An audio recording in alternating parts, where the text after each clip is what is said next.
चलिए, put the next adjustment. Treatment of deferred revenue expenditure. Treatment of deferred revenue expenditure. Let me recorrect my spelling.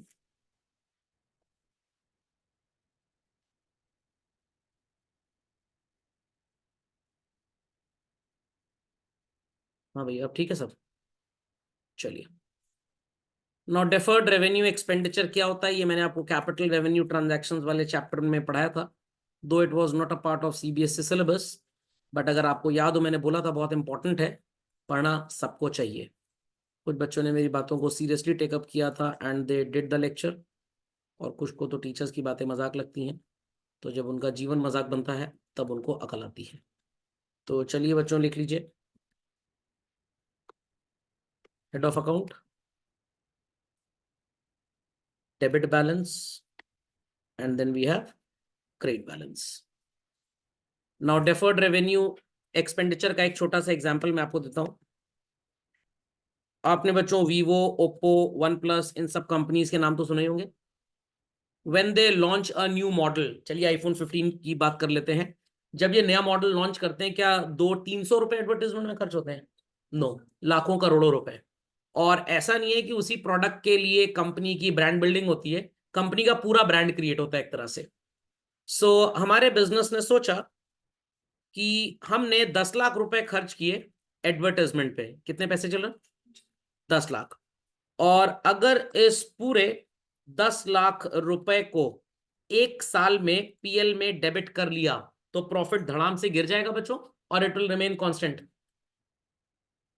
धड़ाम से गिर जाएगा। तो ये धड़ाम से जब प्रॉफिट गिर जाएगा, तो अगर हम एक जॉइंट स्टॉक कंपनी है तो अपने शेयर होल्डर्स को अच्छा डिविडेंड भी नहीं दे पाएंगे। तो हमने डिसाइड किया कि ये जो भी एडवर्टाइजिंग एक्सपेंडिचर है चिल्ड्रन, इज टू बी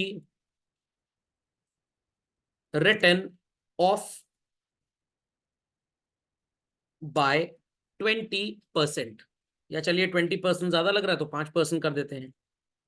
ये ऐसे भी लिख के आ सकता है children, advertising expenditure is for 20 years। कहने का मतलब आज जो हम एडवर्टाइजमेंट में पैसा खर्च कर रहे हैं, ये हमको कितने साल बेनिफिट देगा? 20 साल। तो बच्चों जब ये बेनिफिट 20 साल देगा, तो क्या पूरा का पूरा 10 लाख रुपी एक ही साल में पीएल में डेबिट करना आपको कुछ ठीक लग रहा है चिल्ड्रन?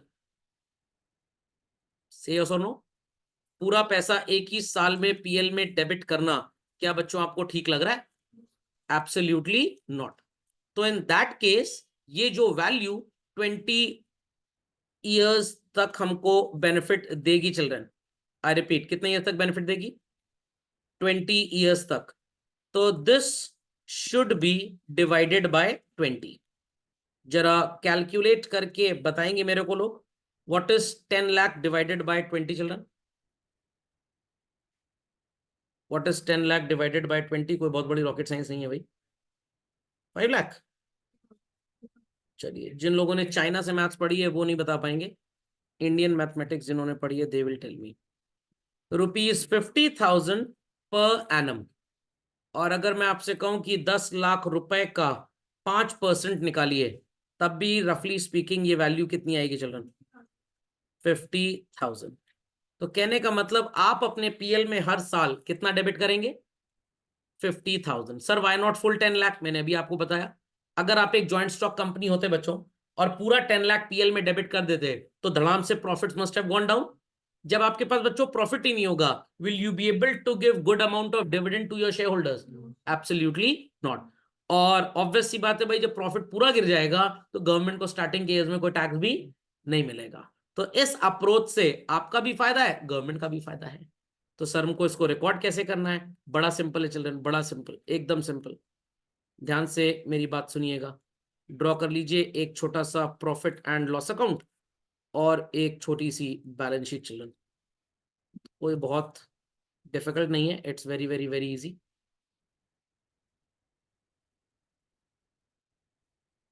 ये क्लास 12 में बहुत काम आएगा children.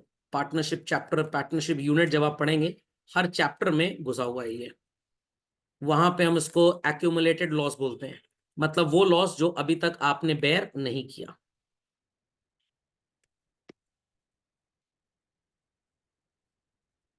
Profit and loss account.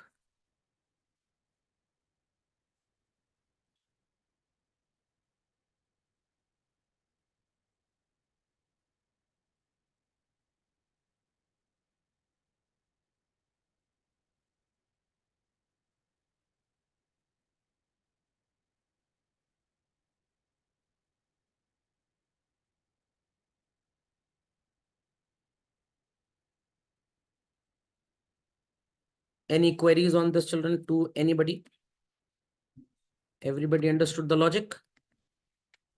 Others जी समझ गए? Yes sir. चलिए, सो असेट साइड में आप लिखेंगे एडवर्टाइजिंग एक्सपेंडिचर। जब आप 12th क्लास में इसको पढ़ेंगे चिल्ड्रन, तब आपको एडवांटेज पता लगेगा कि 11th में क्या फायदा हुआ था। लेस जितना आपने झेल लिया, तो आपने कितना झेला चिल्ड्रन? 50,000। बचा कितना? 950।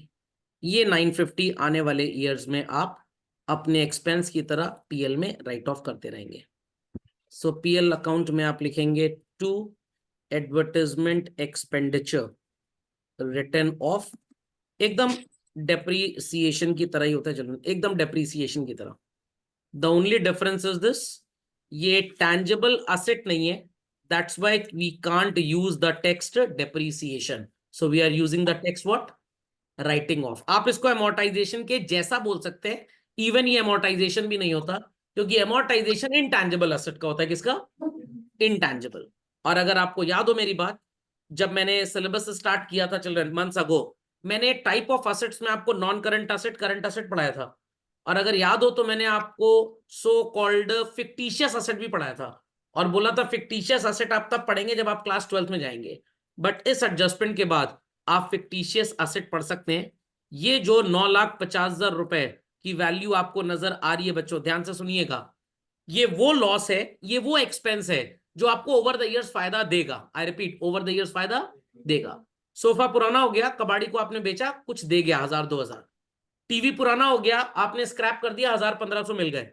ट्रंक स्टील का जिसके अंदर सामान रखते हैं लोग, पुराना हो गया, 500-600 में बिक गया। बट घर का कबाड़ बच्चों के 1 रुपए में बिकेगा? नो। तो everything that has a realisable value, got it clear? और जो आपकी बिलोंगिंग है, आप उसे एसेट का नाम देते हो। टच कर सकते हो तो टैंजिबल, नहीं टच कर सकते तो इनटैंजिबल।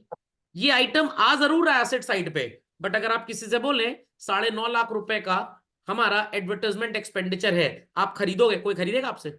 नो। या पैसे खर्च कर चुके हैं, सिर्फ आपके पीएल में लॉस ना हो जाए तो आप पूरा डेबिट करने की बजाय हर साल कुछ कुछ डेबिट कर रहे हैं।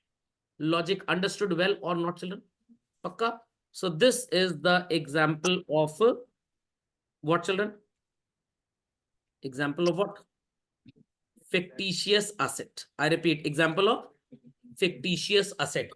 तो ये असेट साइड पे अपीयर कर रहा है, बट इसकी कोई भी रियलाइजेबल वैल्यू है नहीं। तो ये घर में रखे हुए सोफे की तरह नहीं है, पुराना सोफा भी कुछ ना कुछ देके जाएगा, ये घर में रखे हुए कबाड़ की तरह है। व्हाट इट, इसकी कोई वैल्यू नहीं।